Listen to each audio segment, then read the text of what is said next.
All right, welcome back. Just getting through hour one here. Dow having a decent day, up 350. Bitcoin having a not so decent day, down 250. But those two seem to be working in the converse to each other lately, just a bit. I think Bitcoin's got some strength here as our government continues to print infinite amounts of supposed digital cash. And someone who knows a heck of a lot about this, a heck of a lot more than me and almost anybody else, Danielle DiMartino Booth joins us right now. She's the CEO and chief strategist for Quill Intelligence. At one point was with the Fed, and she's been with us many times. Danielle, thanks for joining us today. Appreciate it.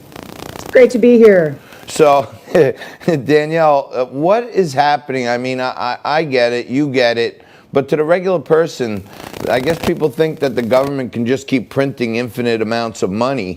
Where does it end? I don't think that policymakers think that there is an end. We've seen a very public Jay Powell, from a speech he made last Wednesday to 60 Minutes to congressional testimony. The man is practically begging Congress to legislate, push through more stimulus so that he can print more money. So it's remarkable to me that the roles have changed as much as they have. And I'm not making a political statement here, but we do have to remember that Jay Powell is a Republican appointed by a Republican president, and yet he seems to be extremely willing to say right now there's absolutely no limit to what the Fed can do. And look, they've got the $7 trillion balance sheet to prove it. Right, but what most people don't understand is I sometimes I lose sight of it, even being in the markets 30 years. Is there no breaking point? Is there a point where, our debt becomes, not viable around the world? Other suitors don't want to buy our longer term maturities. Like, where do the effects start to show? We'll have to see when the Fed steps back from this gigantic role that it's playing. It's actually crowded out natural buyers of treasuries. So we've seen foreign purchases of U.S. treasuries really fall a lot these last few months as the Fed has more than stepped in to take their place.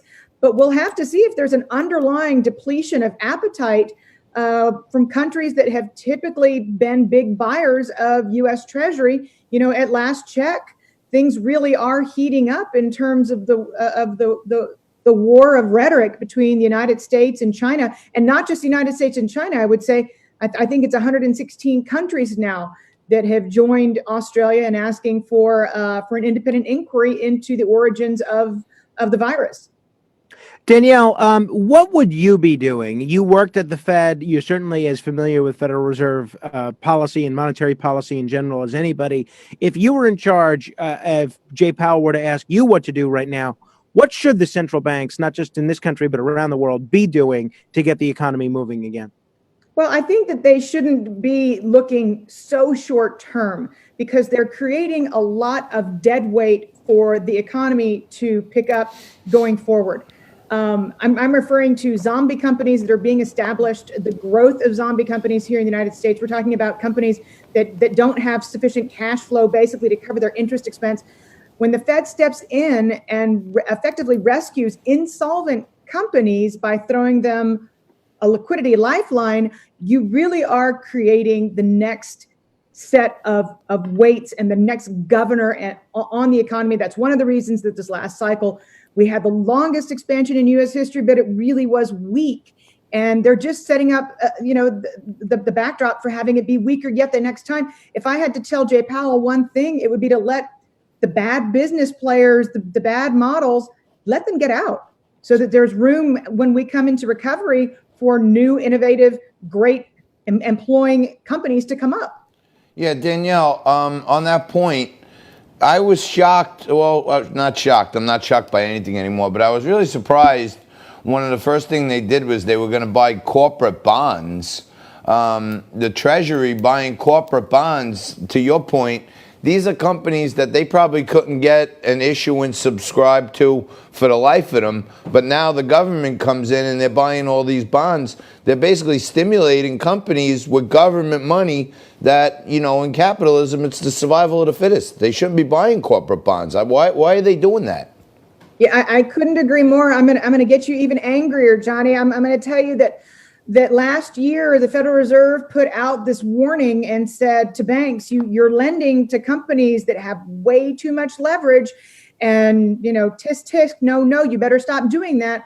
Well, the Fed is actually relaxing the rules for its Main Street lending program to where companies with as much debt as they were chastising a year ago can come and gain access to this facility. It boggles the mind to think about the amount of credit risk that is being sanctioned, taken on by effectively the U.S. taxpayer. Yeah, I saw many people don't even know about the new Main Street lending program, which is an expansion of the PPP. And when I was reading it, I couldn't even understand it. I've been around for a while. How are they letting them borrow more money than they're losing money? How are they letting them leverage up their debt off the government's back? It boggles my mind to the point of me thinking I don't understand capitalism anymore.